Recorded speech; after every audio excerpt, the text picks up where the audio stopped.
It was many and many a year ago, in a kingdom by the sea, that a maiden there lived, whom you may know by the name of Annabel Lee. And this maiden she lived with no other thought than to love and be loved by me. I was a child, and she was a child, in this kingdom by the sea. But we loved with a love that was more than love, I and my Annabel Lee.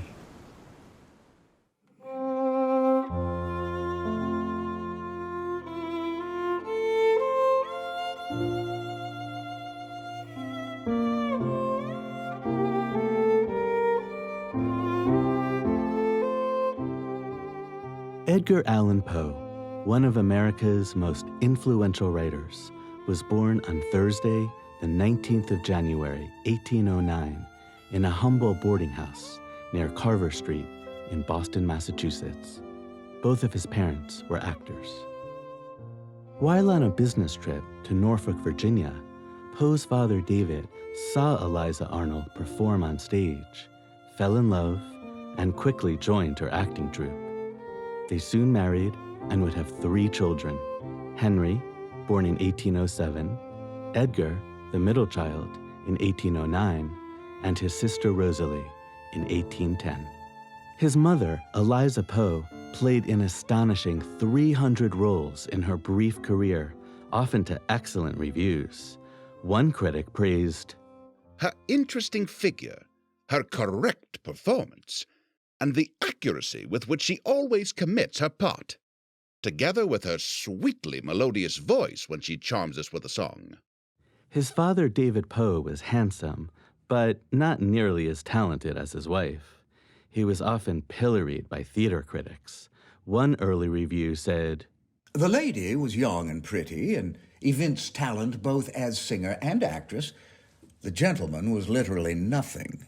Another reviewer complained, "Mr. Poe mutilated some of his speeches in a most shameful manner." The young family traveled to theaters along the East Coast, as most American cities were too small to support a permanent acting company. But the Poe's lives soon began to unravel. David Poe's acting career came to a halt with his final stage appearance in October 1809. 2 years later, when Edgar was just 2 years old, David Poe deserted his young family and vanished. Nothing is known of where he went or what became of him. 5 months later, he died in Norfolk, Virginia. Well, David Poe probably had a few different reasons for abandoning his family. First of all, his wife's career, Edgar's mother, was taking off. She was getting better and better parts. Meanwhile, you see David Poe getting fewer and fewer parts and lesser parts. So it might have been a little bit professional jealousy, but also the finances were really crumbling there. He was having trouble supporting his growing family. And about 1809, David Poe wrote a letter that said the worst thing in the world that could have happened to me has just occurred. It's something so awful that he just doesn't want to keep living. He's ready to give up acting altogether. And that thing that had just happened was the birth of little Edgar Poe. Eliza was now in a very vulnerable position, having to raise 3 young children on her own, constantly moving from one theater to the next, in a profession that lacked financial security. Then tragedy struck. She fell ill with the dreaded disease of the 19th century, tuberculosis, and was left too weak to perform. She gave her final performance in October 1811. The following month, managers of the Richmond Theater organized a benefit performance for Eliza with this urgent appeal in the local newspaper. On this night, Mrs. Poe, lingering on the bed of disease and surrounded by her children, asks your assistance and asks it for the last time. A week later, lying on her deathbed, she gives Edgar a miniature portrait of herself, several letters, and a painting of Boston Harbor, inscribing on the back, "For my little son, Edgar, who should ever love Boston, the place of his birth, and where his mother found her best and most sympathetic friends. On the 8th of December, Edgar's mother passes away from tuberculosis at just 24 years old. Although she and her husband could not have known it, they die just 3 days apart. Not yet 3 years old, Edgar was now an orphan. John and Frances Allen, who had no children of their own, took Edgar into their home in Richmond, Virginia. Poe's foster father, John Allen, was a merchant who traded in tobacco, wheat, and agricultural supplies. He was described as impulsive and quick-tempered, rather rough and uncultured in mind and manner. His wife, Frances, was gentle, but often in poor health. She and her sister, Nancy, who lived with the Allens, lavished attention on Edgar. The Allens gave Edgar Poe his middle name. He would be known to the world as Edgar Allan Poe. Yet, they never formally adopted him. Unlike his sister Rosalie, who was adopted by the Mackenzie family, Poe was never adopted by the Allens. And although he was relatively unconscious of that fact in his earliest years, as he became older, he came to understand what that meant. It meant that Allen had consciously decided not to give him the Allen name, not to give him any share of whatever fortune Allen would eventually accrue. And the irony for Poe is that Allen did, in fact, by the time Poe was 16, become a very wealthy man. For Poe's entire life, I think this was a sore spot.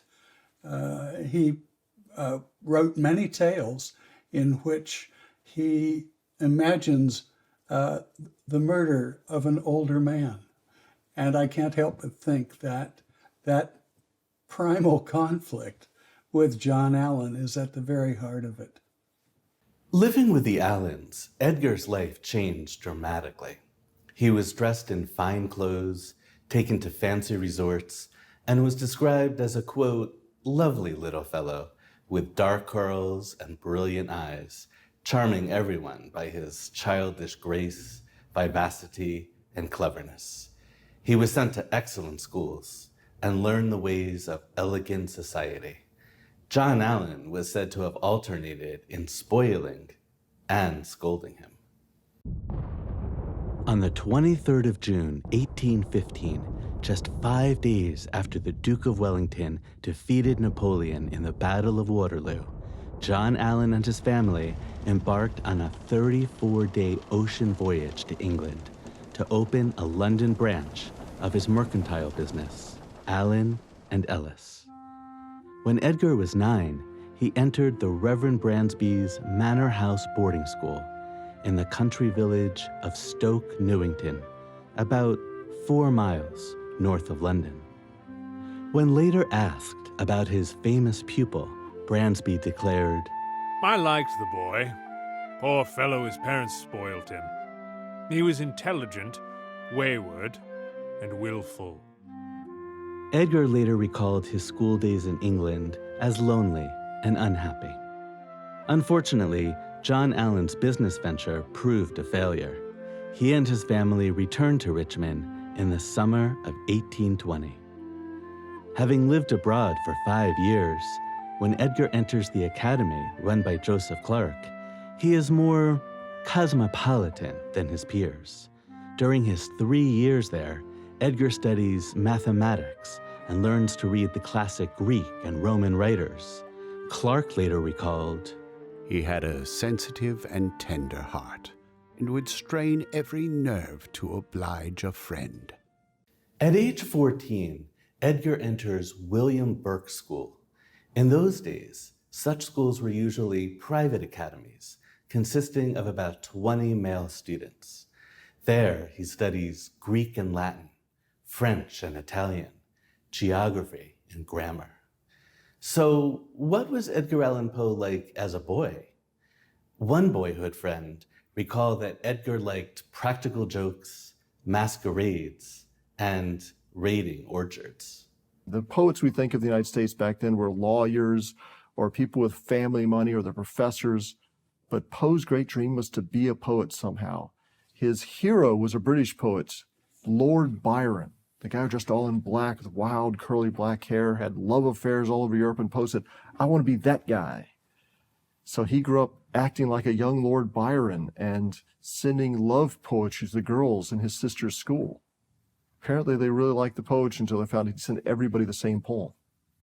When 15 years old, he becomes famous for swimming 6 miles in the James River under a hot summer sun, part of the way against a strong tide. But for years afterwards, Poe was a local legend, and even 10 years after the fact, there's an article about it in the Southern Literary Messenger, a magazine here in town, and Poe proudly boasted, yeah, that article's about me. I'm the guy who set the record and still holds it, and to this day, Poe still holds a record of swimming against the tides in the James River. As he grows older, Edgar becomes more withdrawn and isolated from his classmates. In his later poem, Alone, Poe expresses how his feelings differed from those of his peers. From childhood's hour, I have not been as others were. I have not seen as others saw. I could not bring my passions from a common spring. From the same source I have not taken my sorrow. I could not awaken my heart to joy at the same tone. And all I loved alone. While at the Burke Academy, Edgar grows very close to Jane Stannard, the warm-hearted 30-year-old mother of his friend and classmate, Robert. Whenever unhappy or having problems at home, Edgar found great comfort in her company. When the two of them met, there was a kind of immediate connection, almost mystical in the sense that there was something in Poe that yearned for someone like Jane Stannard, and there was really something in Jane Stannard that was very appreciative of this sorrowful, melancholy boy who admired her so much. And I think it was that recognition of what they had in common that led to a really intense and lasting friendship, lasting in the sense that Poe remembered Jane Stannard his entire life. He was said to have loved her with all the affectionate devotion of a son. However, Jane suffered from what we know today as major depression. Edgar knew her for just 1 year in Richmond before she died around age 31, which greatly affected the young poet, who often visited her grave with her son Robert. Jane's untimely death made Edgar despondent. When he first met her, he almost fainted right at her feet. Problem was, she was his best friend's mother. He was 14. It wouldn't have really worked out. But poets like unrequited love. They like to worship somebody from afar. But shortly after they met, she died. He later wrote a famous love lyric about her called To Helen, changing Jane to the classical figure Helen of Troy, comparing Jane to that ideal. Helen, thy beauty is to me like those Nicean barks of yore, that gently o'er a perfumed sea the weary way-worn wanderer bore to his own native shore. On desperate seas long wont to roam, thy hyacinth hair, thy classic face, thy naiad airs have brought me home to the glory that was Greece and the grandeur that was Rome. Lo, in yon brilliant window niche, how statue-like I see thee stand, the agate lamp within thy hand. Ah, Psyche, from the regions which are Holy Land. Around this time, Edgar falls in love with 15-year-old Elmira Royster, and the two secretly become engaged. She later wrote about his melancholy. He was a beautiful boy, not very talkative. When he did talk, though, he was pleasant, but his general manner was sad. The melancholic young poet began clashing with his quick-tempered foster father, who did not understand him and grew exasperated, writing in a letter, "He does nothing and seems quite miserable, sulky and ill-tempered to all the family. I have given him a much superior education than ever I received myself. The boy possesses not a spark of affection for us, not a particle of gratitude for my care and kindness toward him."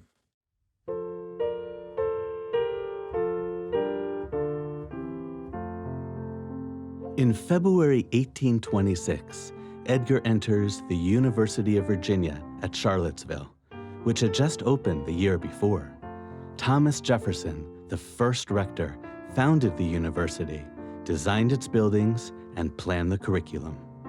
Every Sunday, he invited students to dine with him at Monticello, and Poe very likely met him on various occasions. Yet, just 5 months after Poe enters the university, Jefferson dies on the 4th of July, 1826, the 50th anniversary of the Declaration of Independence.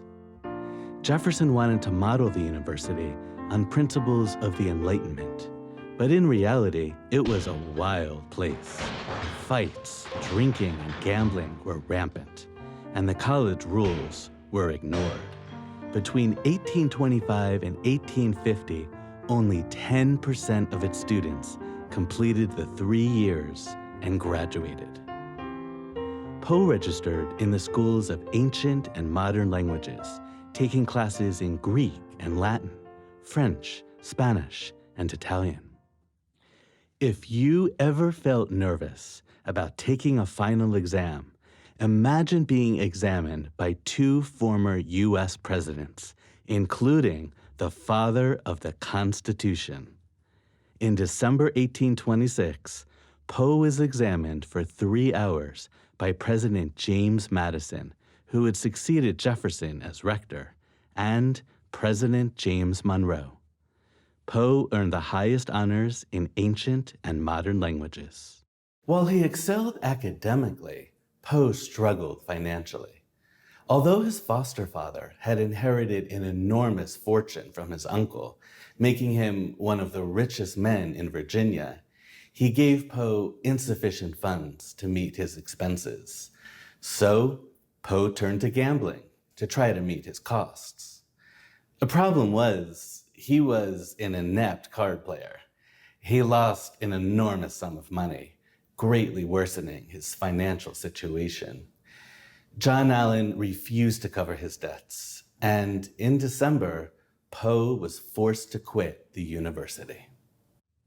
Even though he was only there for less than a year, Poe's room at 13 West Range, known as the Raven Room, is preserved to this day. 2 centuries later, UVA students cannot reside in Poe's old room, and it looks today much as it did when Poe lived there. When Edgar returned to Richmond, he worked without pay as a clerk in his foster father's counting house. It was there he learned that Elmira Royster, the girl he was secretly engaged to, was now engaged to someone else. Her father had adamantly opposed her engagement with Edgar and had even intercepted his letters. Poe was miserable. After 3 months, he could endure it no longer. He decided to leave home and make his own way in the world. He wrote John Allan, "Sir, my determination is at length taken, to leave your house and endeavor to find some place in this wide world where I will be treated not as you have treated me. I have heard you say, when you little thought I was listening, and therefore must have said it in earnest, that you had no affection for me." Poe heads to Boston, his late mother's favorite city.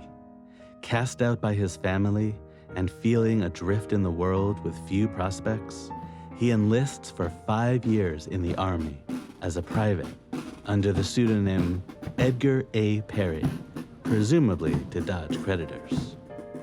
In June 1827, Poe self-publishes his first volume of poetry, Tamerlane and Other Poems. The work is published anonymously, the author identifying himself only as a Bostonian.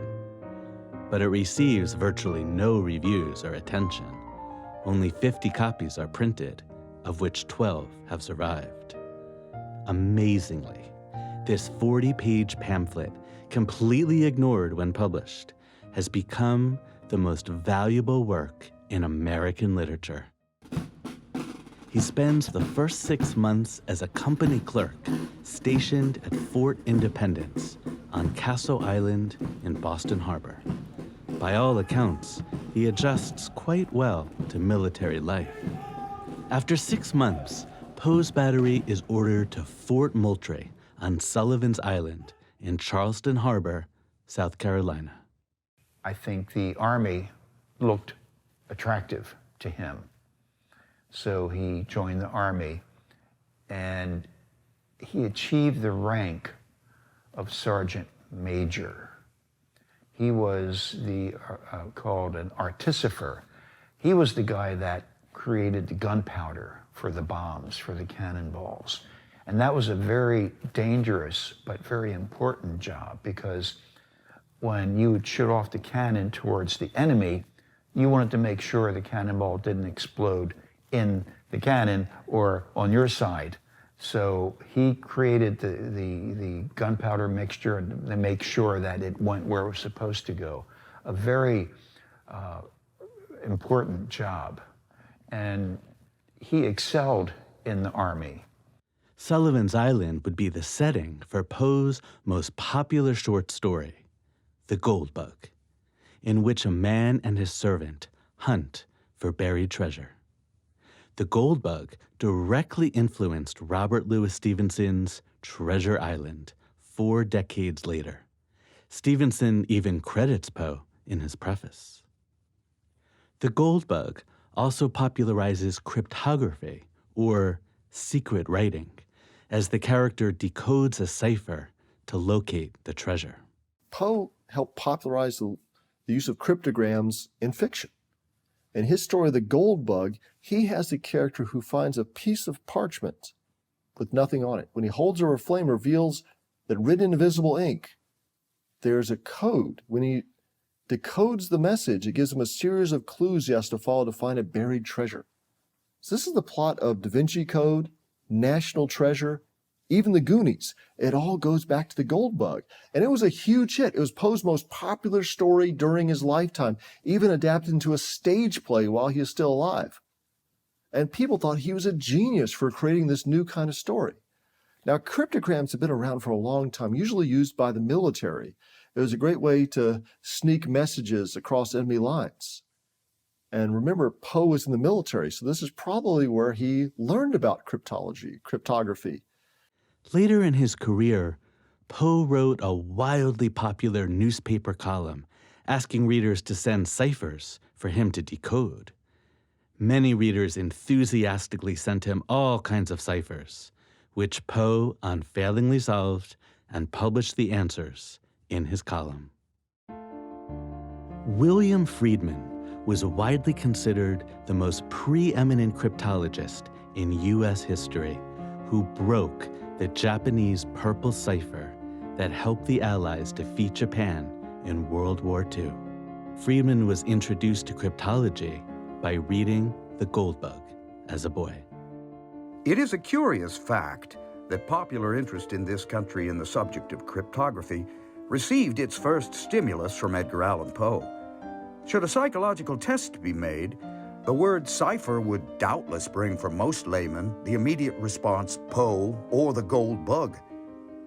The fame of Poe rests not a little on his activities with cipher, and much of the esteem in which this American genius is held today rests in part on the legend of Poe the cryptographer.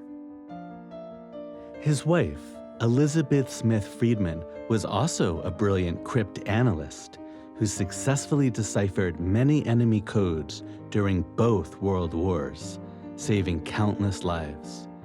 She is considered one of the greatest cryptanalysts in American history.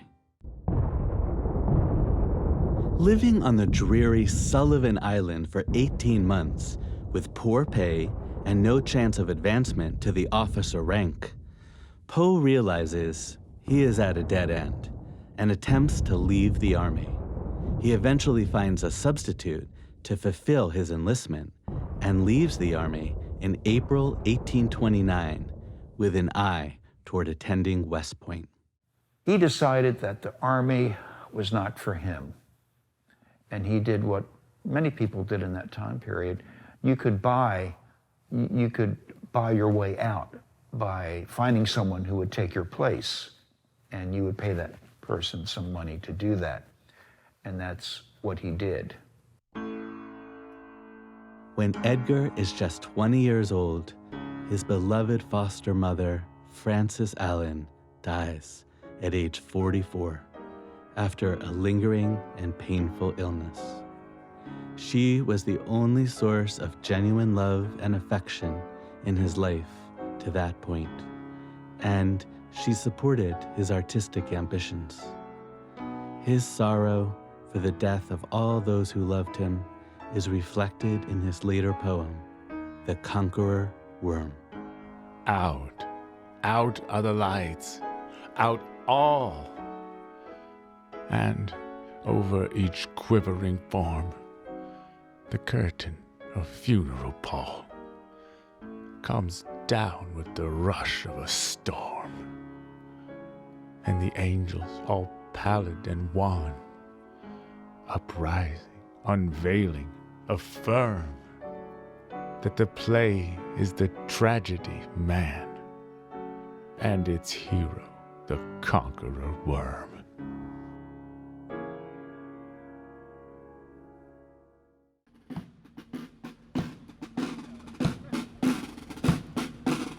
When most people think of Edgar Allan Poe, West Point is probably not the first thing that comes to mind. But in June 1830, he arrives in upstate New York at the U.S. Military Academy, which enforced a very strict code of conduct. Cadets were forbidden to, quote, drink, play cards or chess, gamble, use or possess tobacco, read novels, romances or plays, or bathe in the river. The routine was daunting. Awake at sunrise, classes until 4, military drills, followed by supper, and then evening classes. Yet Poe excels academically in his chosen fields of French and mathematics.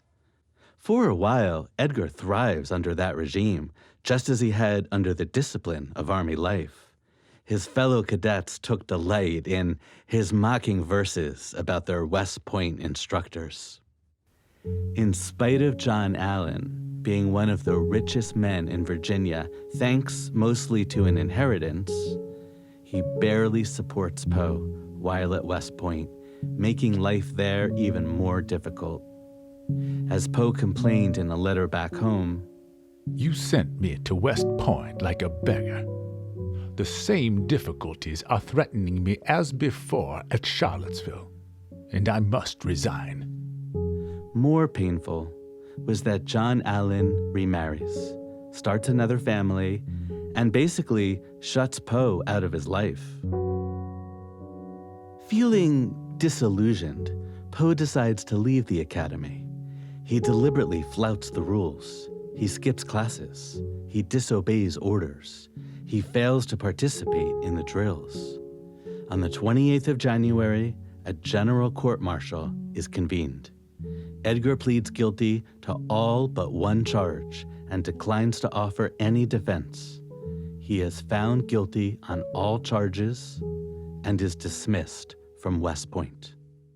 Poe was a great example of what Charles Baudelaire called the poète maudit, the cursed poet, which Baudelaire regarded as a kind of a privileged perspective on society precisely by being cast out, by being the stranger, or by being the man of the crowd, the kind of the outsider who has a special insight into a social predicament.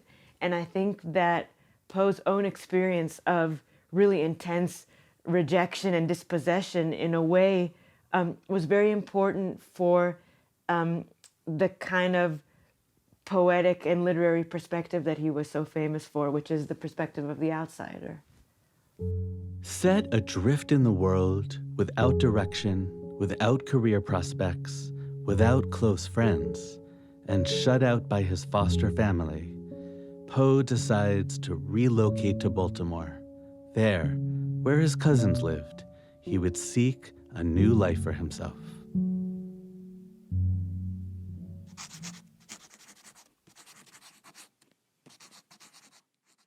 In May 1831, Poe moves to Baltimore, then America's second largest city, to live with his ailing grandmother, Aunt Maria Clem, his cousins Henry and Virginia, and his older brother, also named Henry. His brother was an amateur sailor, and by age 20, had sailed the world on the USS Macedonian. He was said to have shared Edgar's dreamy romanticism, morbid melancholy, and weakness for liquor. A published poet and author, he may have inspired Edgar to take up writing tales. For a time, Edgar used the alias Henry Le Rene, a name inspired by Henry. Sadly, just 3 months after Edgar moves to Baltimore, Henry, who had been ill for some time, dies from tuberculosis at 24, the same age as their mother. He is buried under this bush in an unmarked grave in the family plot. Around 1833, the family moves here to 3 Amity Street, a very modest 2-story row house in what was then the countryside. The grandmother, who was bedridden, supported the household through her pension, while her daughter, Maria Clem, brought in funds through dressmaking. But money was very tight. It was not an easy existence. In those days, people could go to jail for being excessively in debt. In 1832, half the prisoners in Baltimore City Jail were insolvent debtors. Edgar tried to find a teaching position, but to no avail. He wrote his foster father, "I am perishing, absolutely perishing for want of aid. And yet I am not idle, nor addicted to any vice, nor have I committed any offense against society which would render me deserving of so hard a fate. For God's sake, pity me, and save me from destruction." Maria Clem, a widow, was an energetic and kindly woman who was completely devoted to Edgar, and this would remain so throughout his life. She believed in his genius and made significant sacrifices on his behalf. She, in effect, adopted Edgar as her own, acknowledging that he had become, indeed, a son to me, and has always been so. So Maria Clem, for example, apparently was a very loving woman. I mean, she would take anyone into the household, and she did. She took Edgar into the household. And she raised, I shouldn't say raised because he was basically an adult, but she treated him like her own son. And they became very close. He called her Muddy as a nickname, and she called him Eddie. And they were a very tight-knit family. And she supported him and did what she could to keep him happy, to promote him, and to do everything she could to encourage his writing. Edgar also grew especially close to Virginia, his first cousin, and served as her tutor. When Poe moves into this household, Mariah Clem's household in Baltimore, and he meets Virginia. They soon become very fond of one another. And this really is the first time that Poe really has a place, because he's orphaned at a very young age. His mother, Eliza Poe, dies. He's taken in by the Allens, but he doesn't fit into that world. But this world he does fit into. And so the three of them, Virginia Poe, Mariah Clem, and Edgar Allan Poe, kind of form this cohesive unit where he is at his happiest. It is in Baltimore that Poe launches his career as an imaginative short story writer, writing tales such as Morella, The Assignation, Berenice, and his first science fiction story, The Unparalleled Adventure of One Hans Pfaall.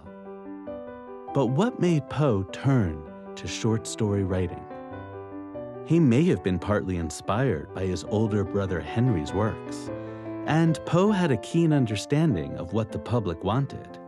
Rising literacy rates, urbanization, and technological advances in printing presses increased the public's appetite for stories. So Poe lives in this transition time between the kind of the waning of the old rural America and the dawning of modern capitalistic commercial America.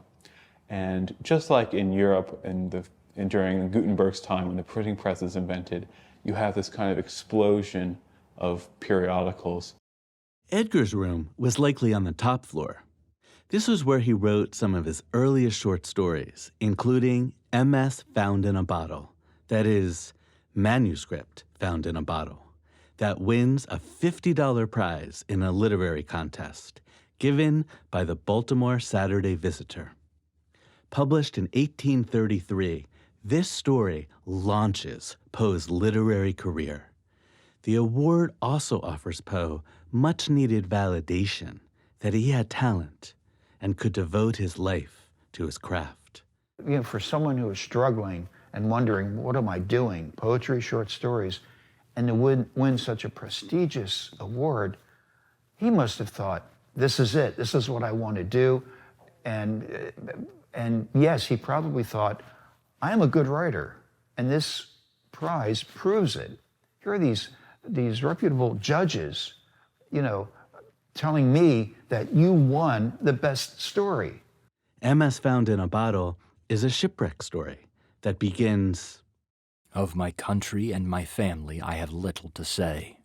Ill usage and length of years have driven me from the one and estranged me from the other."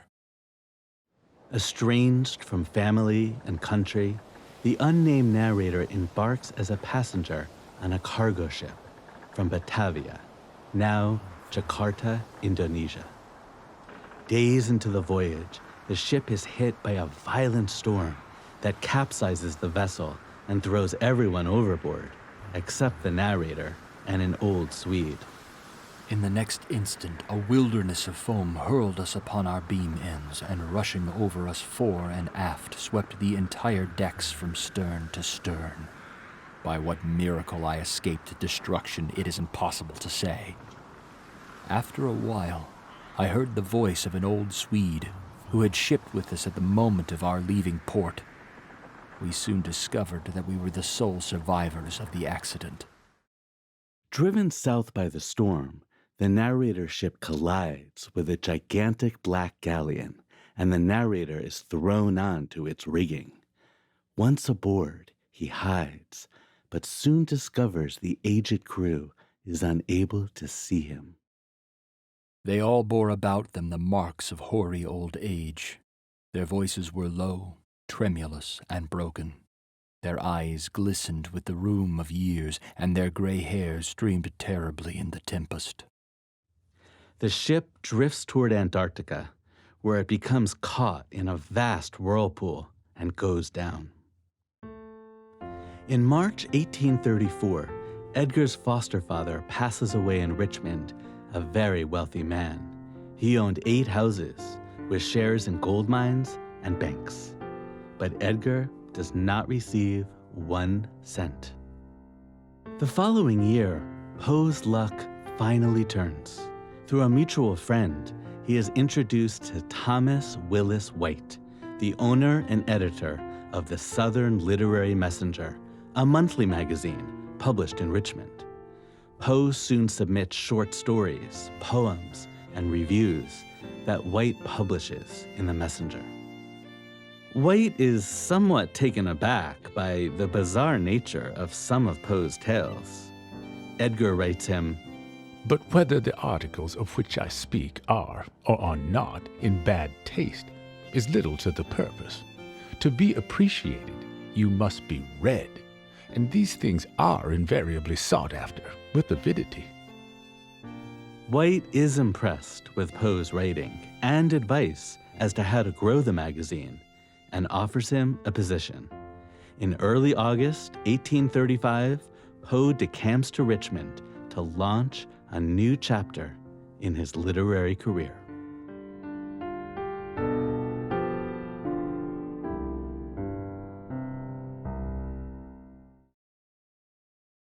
Poe returns to Richmond to work on the Southern Literary Messenger.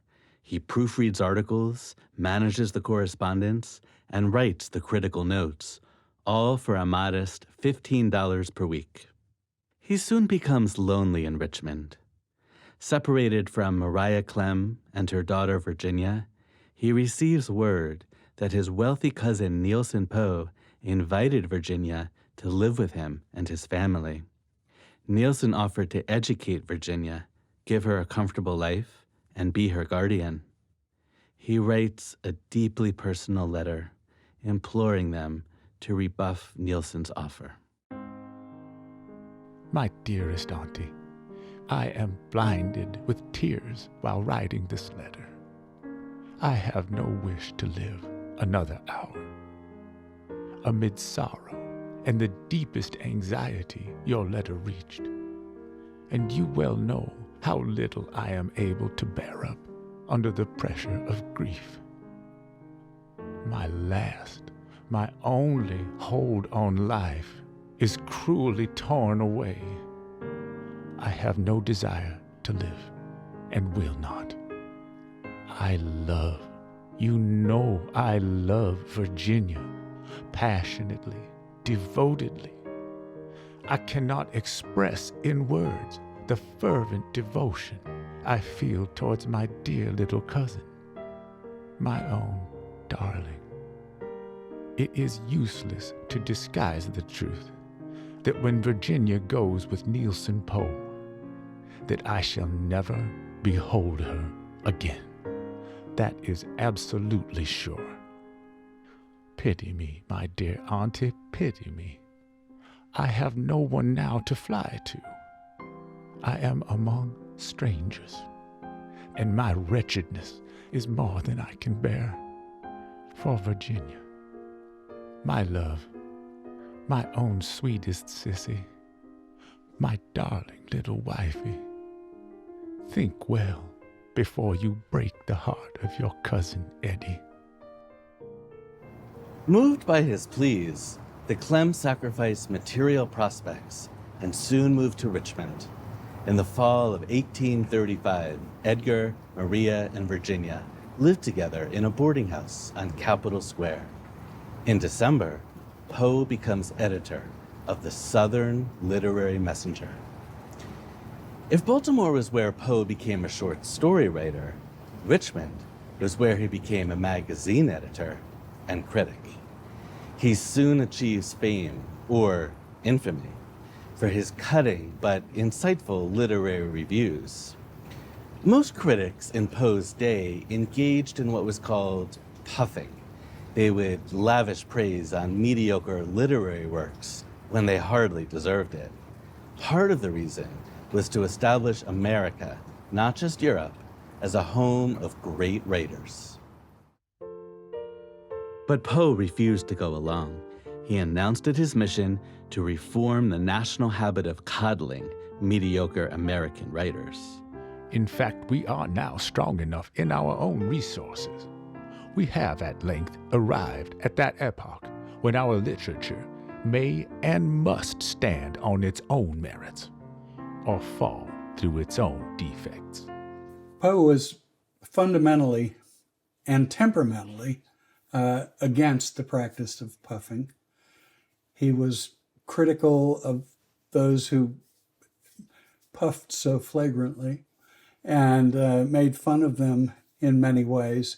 And I think, yes, indeed, he went out of his way to make the case that if American literature was going to attain any respectability in the world, Americans had to establish some critical standards, and that puffery was the antithesis of that.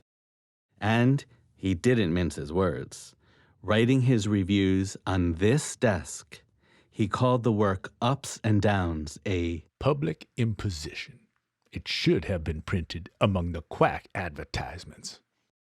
About the novel The Swiss Harris, Poe declared it should be read by all who have nothing better to do. He wrote of the work Paul Ehrlich, such are the works which bring daily discredit upon our national literature. More outspoken and honest, and some would say reckless, than any other critic, he soon earned the nickname the Tomahawk Man for his biting reviews. But there were two writers who Poe consistently praised, Alfred Lord Tennyson, whom he called a magnificent genius, and Samuel Coleridge. While working for The Messenger, Poe publishes 37 reviews of American and foreign books and periodicals, establishing his place as a premier critic in the United States. Back home, Edgar grew closer to Virginia, an attractive girl with a very sweet and gentle disposition.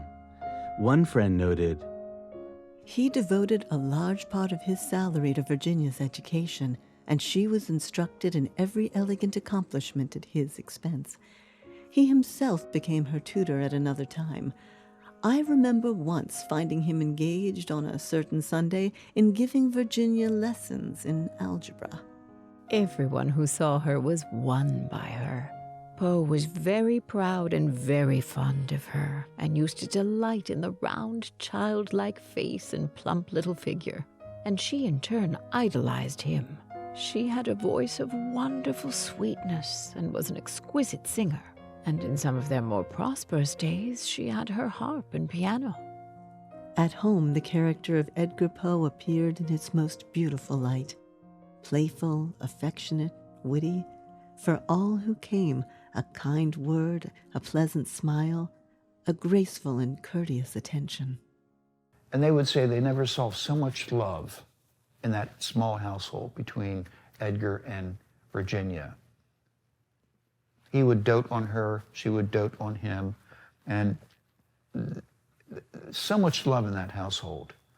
And there's no doubt in anyone's mind that they were truly devoted to each other.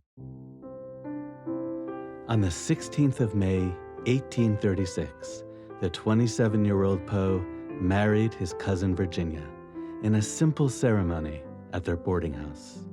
Virginia was only 13 years old, but was presented as 21 on their marriage certificate.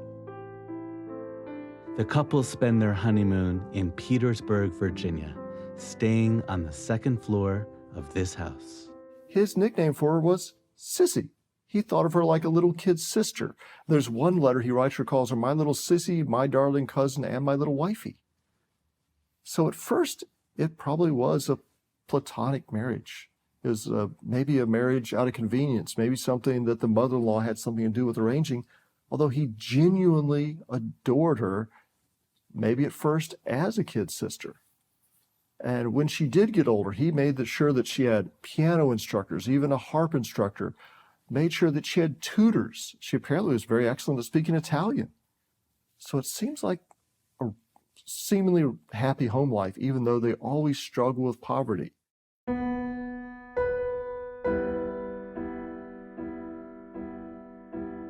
Poe had a penchant for self-destruction, which soon began to emerge. He would strive intensely for a desired goal, and just when it was in reach, he would destroy his own chance of achieving it, often through self-destructive drinking or turning friends into enemies. It's a terrifically revealing motif in Poe because it's fundamentally rooted in his own life experience of being an orphan, of having the experience of being rejected or abandoned by a parent, and then going through the process again with John Allan, being pushed away, refused a place in the family. And I think for Poe, this kind of, and for really any young person who experiences similar kinds of loss and abandonment, this can very easily create feelings of worthlessness, of self-hatred. This impulse for self-sabotage was present throughout Poe's life and is a theme in several of his short stories. In a story titled Imp of the Perverse, Poe tackles this theme head on. We stand upon the brink of a precipice. We peer into the abyss. We grow sick and dizzy.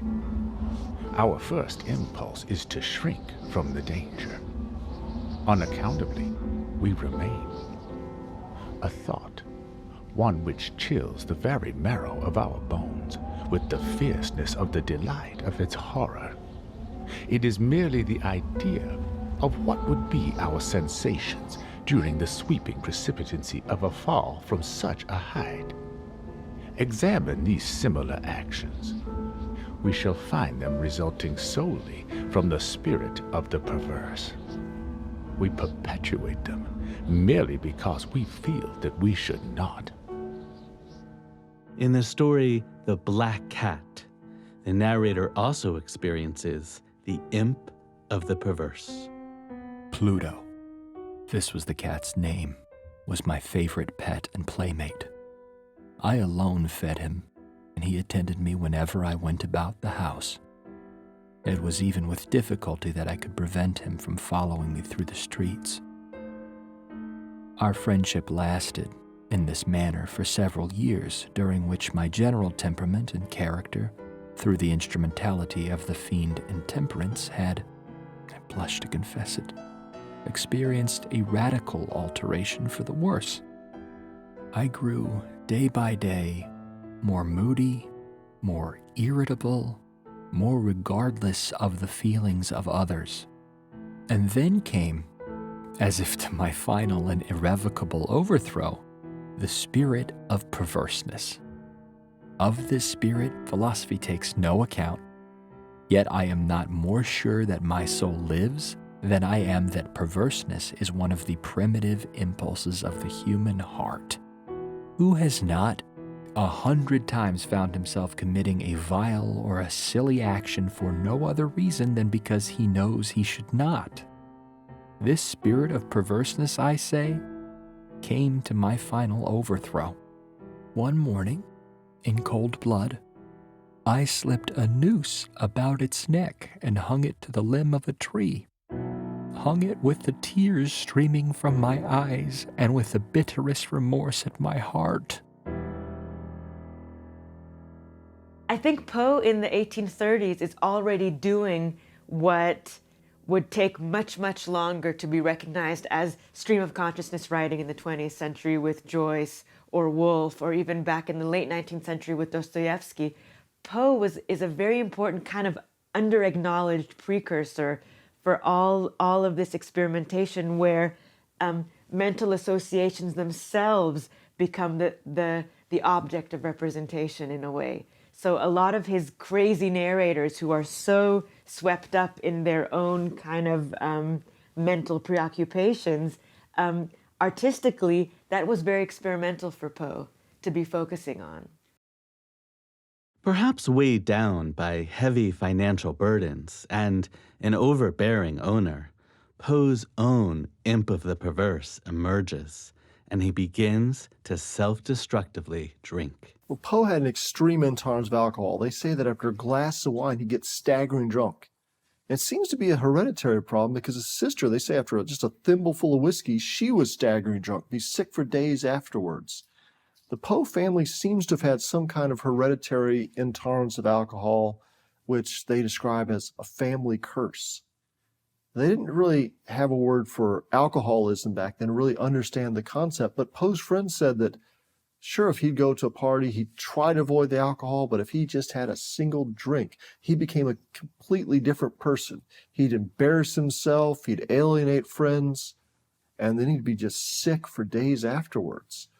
So Poe stayed away from alcohol for months at his time. His employers, his wife and mother-in-law all encouraged him to stay away from drinking because that's when he's productive. When he's clean and sober, he was able to write thousands of words.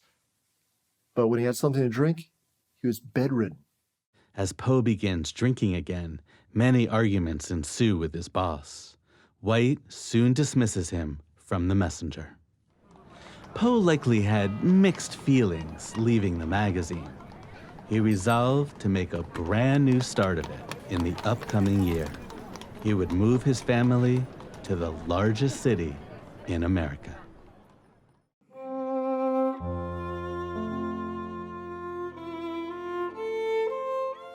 In early 1837, Poe moves his family to New York, where they take up quarters near Washington Square. But their timing could not be worse.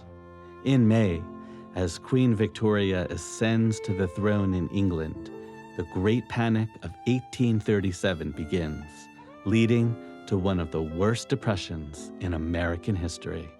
Work was very difficult to find.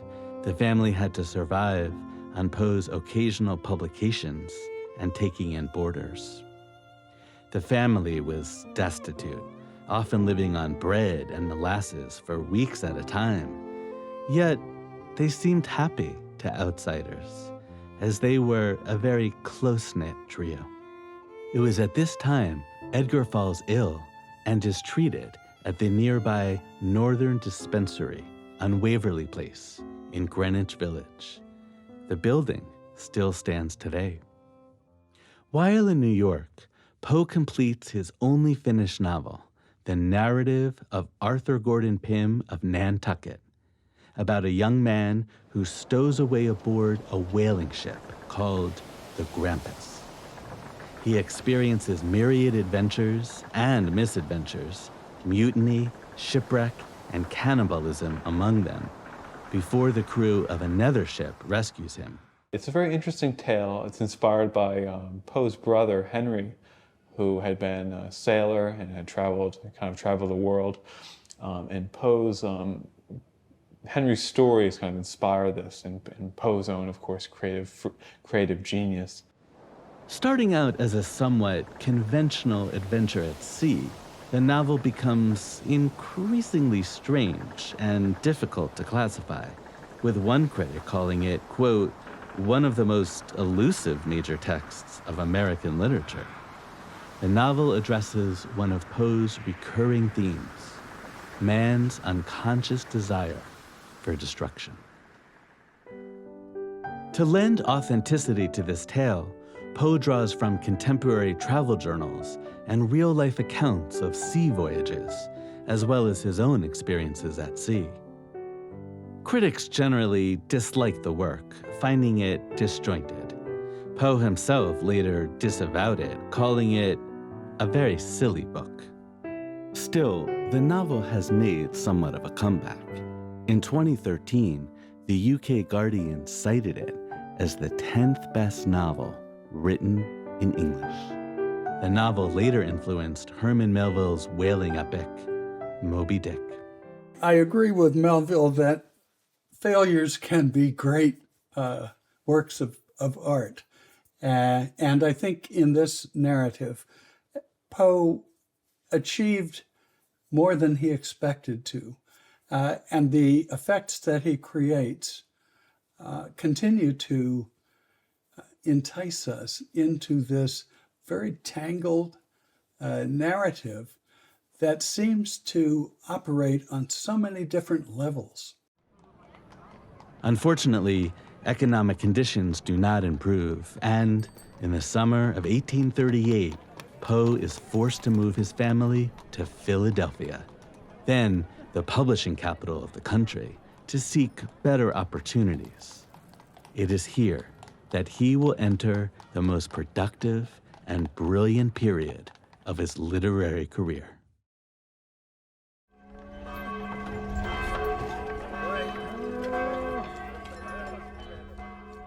After moving to Philadelphia, Poe finds work as an assistant editor with Burton's Gentleman's Magazine. William Burton was an actor, often away on tour, and needed someone to run the magazine he owned.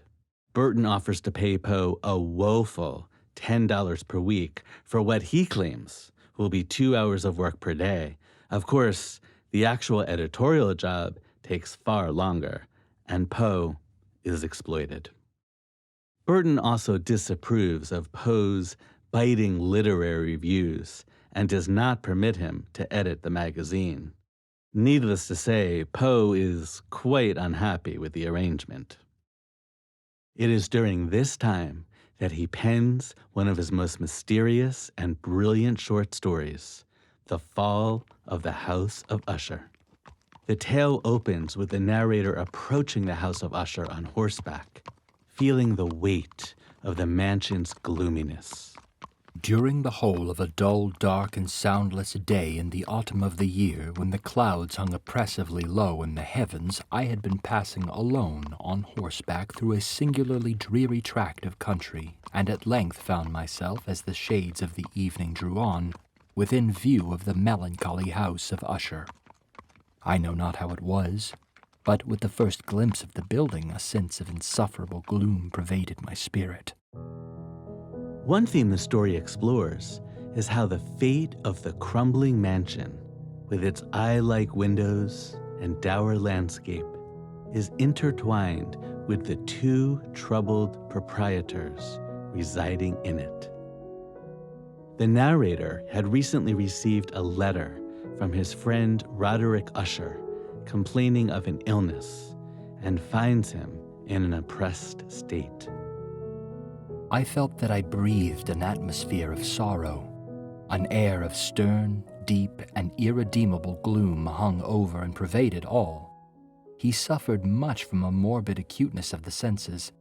The most insipid food was alone endurable. The odors of all flowers were oppressive. His eyes were tortured by even a faint light. And there were but peculiar sounds, and these from stringed instruments, which did not inspire him with horror. To an anomalous species of terror I found him a bounden slave. "I shall perish," said he. "I must perish in this deplorable folly." As depicted in a 1928 avant-garde silent film, Roderick believes it is the family mansion that is the main cause of his malady, and that of his twin sister and only companion, Lady Madeline, who is also gravely ill. He was enchained by certain superstitious impressions in regard to the dwelling which he tenanted, and whence, for many years, he had never ventured forth. An influence which some peculiarities in the mere form and substance of his family mansion obtained over his spirit, an effect which the physique of the gray walls and turrets, and of the dim tarn into which they all looked down had at length brought about upon the morale of his existence. The narrator tries to lift his friend's morale by listening to improvised musical compositions on the guitar. But Roderick reveals that he believes the family mansion to be alive and their fates tragically intertwined. The belief, however, was connected with the gray stones of the home of his forefathers. The evidence of the sentience was to be seen, he said, in the gradual yet certain condensation of an atmosphere of their own about the waters and the walls. The result was discoverable, he added, in that silent yet importunate and terrible influence which for centuries had molded the destinies of his family, and which made him, what I now saw him, what he was. When Roderick and his sister perish, this also brings about the mansion's destruction, as if their fates are bound together. From that chamber and from that mansion I fled aghast. The storm was still abroad in all its wrath. There came a fierce breath of the whirlwind. The entire orb of the satellite burst at once upon my sight. My brain reeled as I saw the mighty walls rushing asunder. There was a long, tumultuous shouting sound like the voice of 1,000 waters. And the deep and dank tarn at my feet closed sullenly and silently over the fragments of the House of Usher. Well, The Fall of House of Usher is a tour de force of Poe's ideas of unity of effect. And it's also a mirror image in itself. The whole story is about mirroring. And Poe wrote it in what's called a chiastic pattern. The beginning and the end reflect each other. Even the internal parts reflect each other. So, for instance, the beginning of the story starts out as they're approaching the House of Usher. They see its reflection in the tarn. So the house itself is reflected. The story ends with them leaving the House of Usher and looking at it as it collapses into the tarn. So it begins and ends at exactly the same place, but also within the story, we meet Madeline and Roderick Usher, who are twins. They live in a house with 2 eye-like windows, copies of each other. The house itself copied it in its reflection. So it's all about mirroring. It's all about doubles. Are these actually twins, or are they mirrors of the same person, the same personality? Another major theme in Poe's work is buried secrets do not stay buried. Hidden secrets erupting to the surface is the theme of The Telltale Heart, also written in Philadelphia. The story begins with the narrator revealing his madness as he attempts to deny it. True. Nervous, very, very dreadfully nervous I had been and am. But why will you say that I am mad? The disease had sharpened my senses, not destroyed, not dulled them.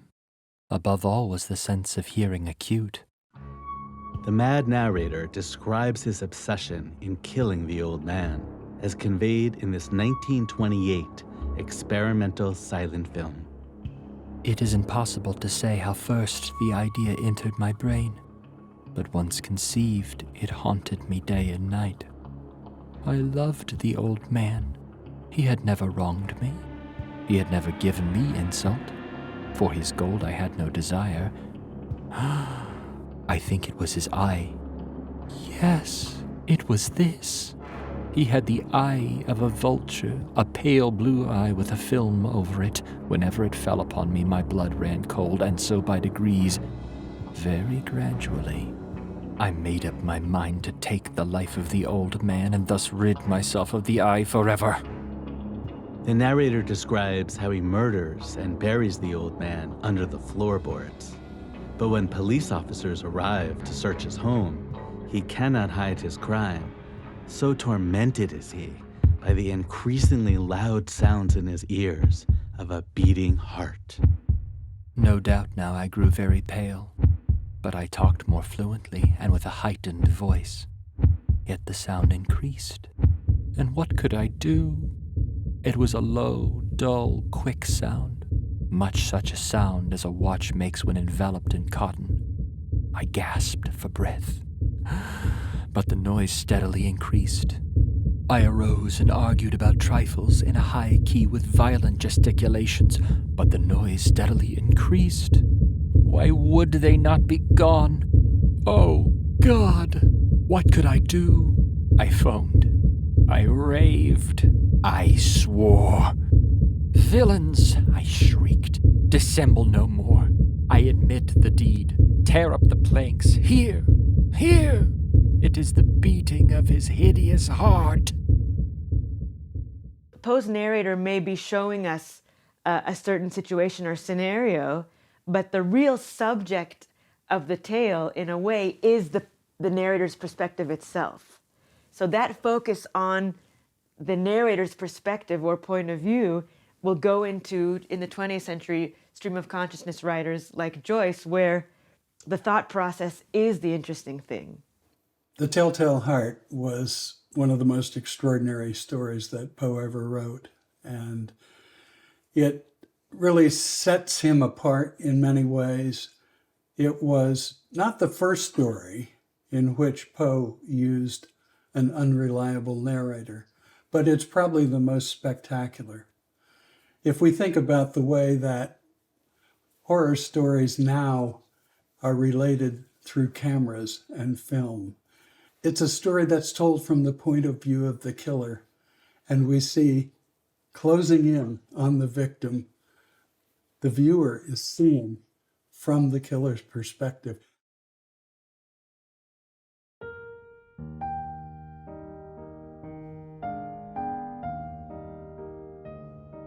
Although mainly remembered as an author and poet, Poe was also a highly influential critic.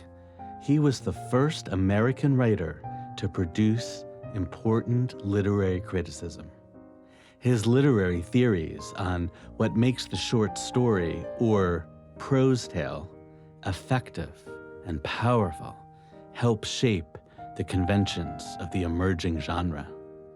The most important of these theories was what he called unity of effect. So the unity of effect is drawn from Poe's work, The Philosophy of Composition, where he says that all the components in a story should lead into this one effect, whether it's melancholy in his poems or horror in his stories.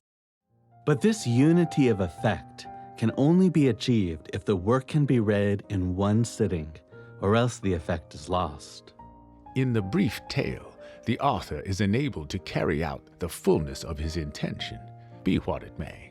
During the hour of perusal, the soul of the reader is at the writer's control. There are no external or extrinsic influences resulting from weariness or interruption. And he emphasized the importance of the opening sentence and every word in the tale in contributing to the unity of effect. If his very initial sentence tend not to the outbringing of this effect, then he has failed in his first step.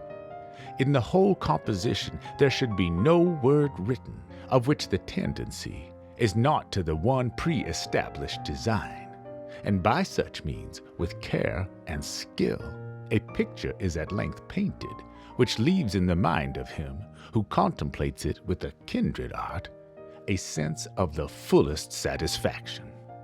In his renowned critical essay, The Philosophy of Composition, Poe reveals that he begins with the consideration of an effect.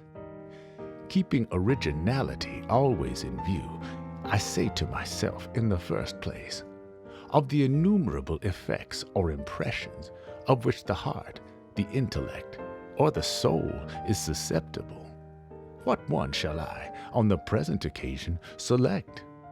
Once selected, the intended effect influences not only the story's plot, but also its tone and mood. In fact, Poe suggested authors not put pen to paper until the overall effect is determined.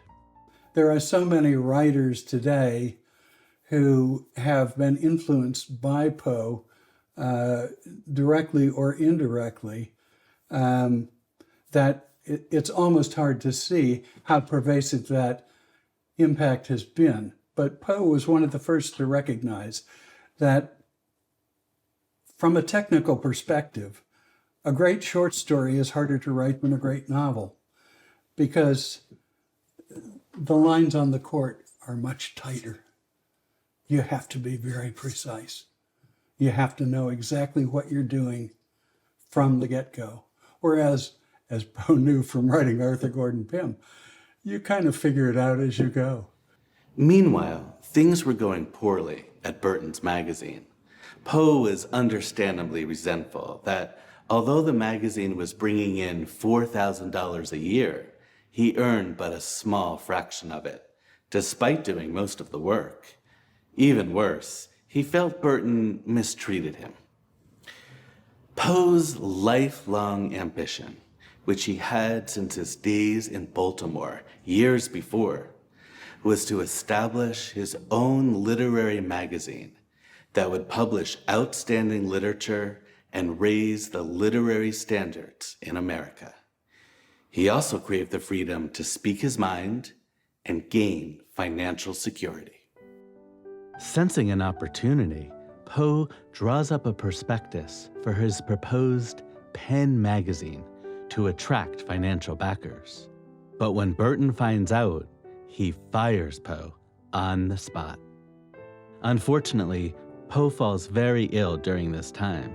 He cannot find financial backers and is forced to put his dream on hold.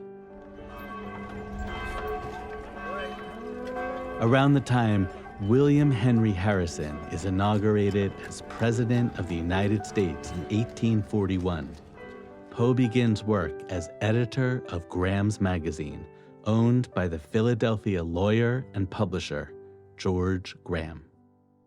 While Harrison is only president for 30 days before succumbing to pneumonia, Poe's employment at Graham's Magazine lasts a little longer.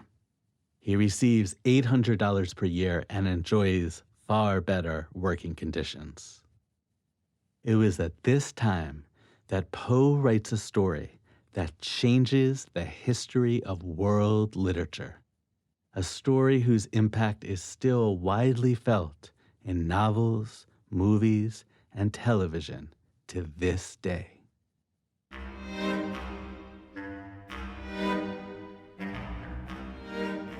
In the April 1841 issue of Graham's Magazine appeared Poe's The Murders in the Rue Morgue, inaugurating one of the most popular genres ever conceived, the detective story. The word detective did not yet exist in English, so Poe called these stories tales of ratiocination. Nothing like this had ever been written before in literature. The first thing he did was publish The Murders in the Rue Morgue, a new kind of story about a character who solves impossible crimes. In this case, two women who have been murdered inside a locked room that's still locked from the inside. When the door is broken down, no murderer is there. How could he have murdered both these women in such a brutal fashion as to shove one of them up the chimney and nobody's seen him? Is it supernatural? Was it a ghost? Well, Poe has a character, private investigator, Auguste Dupin, who's able to solve the crime using reason and analysis, studying the crime scene, profiling the suspect.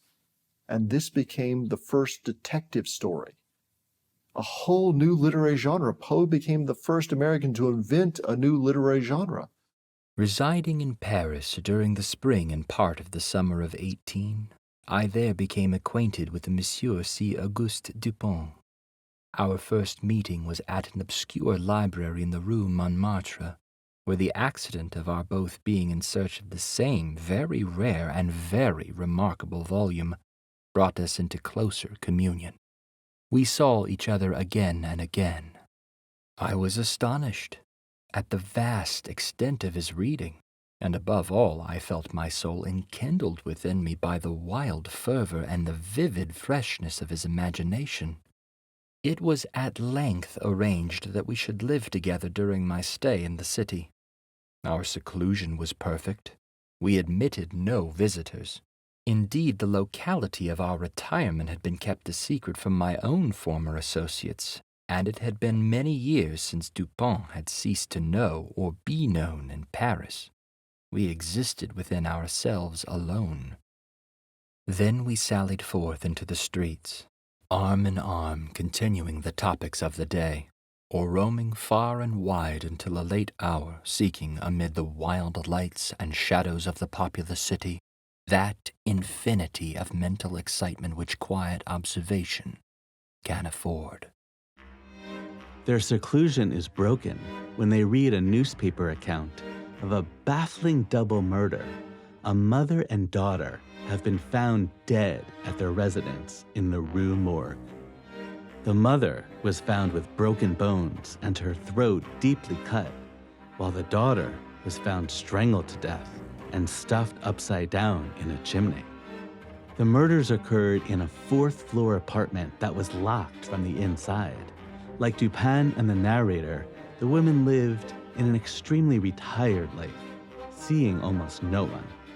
Several witnesses reported hearing two voices at the time of the murder. The first voice spoke French, but they could not identify the language of the second, shrill voice. The police are mystified. After visiting the crime scene, Dupin ingeniously deduces how the two women were killed. Poe's story establishes certain attributes of the detective genre that many authors later follow, including Sir Arthur Conan Doyle with Sherlock Holmes and Agatha Christie with Hercule Poirot.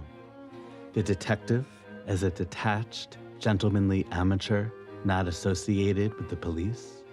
The use of first-person narrator who is a friend of the detective, such as Dr. Watson for Sherlock Holmes or Archie Goodwin for Nero Wolfe. The opening intrusion of the outside world on the detective's bachelor office or quarters, such as 221B Baker Street in London. And using the powers of reason, the detective revealing how the crime was committed.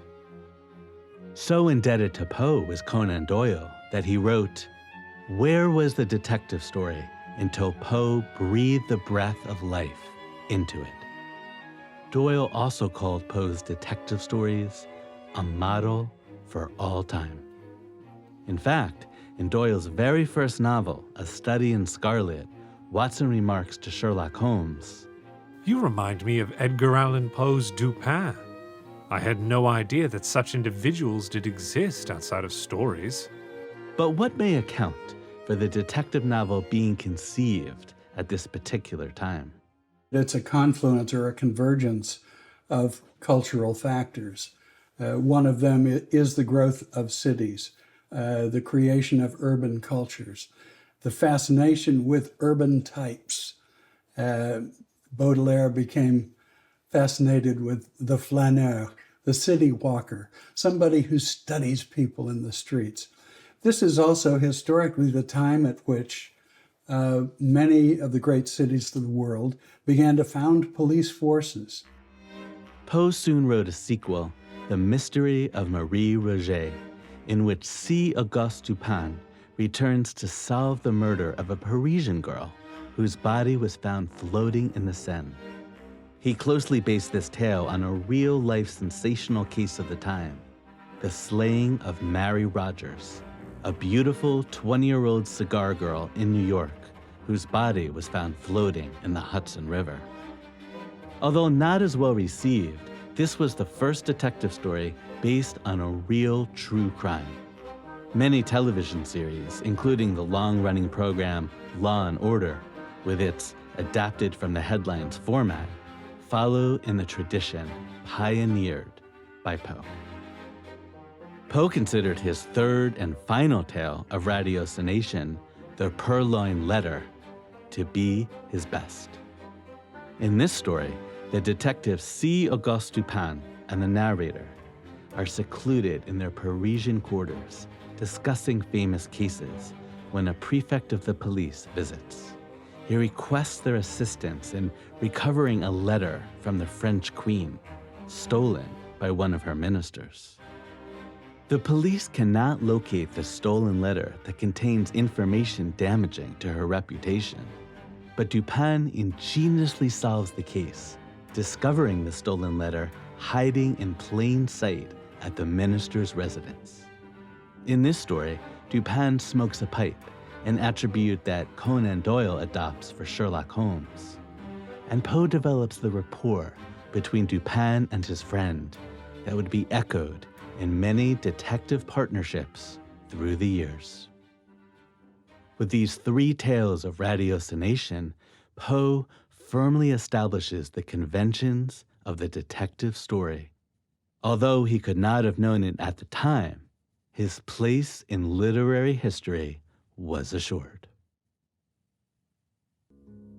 At home, Poe tutored Virginia in languages and algebra and provided her a harp and piano. He often encouraged her to sing, which she loved to do. Visitors observed that she was an excellent singer. Poe had reached the peak of his literary powers. He made many friends in Philadelphia and participated in prominent literary salons. He also found refuge in a happy home life and great joy with Virginia. Yet life as he knew it was about to radically change.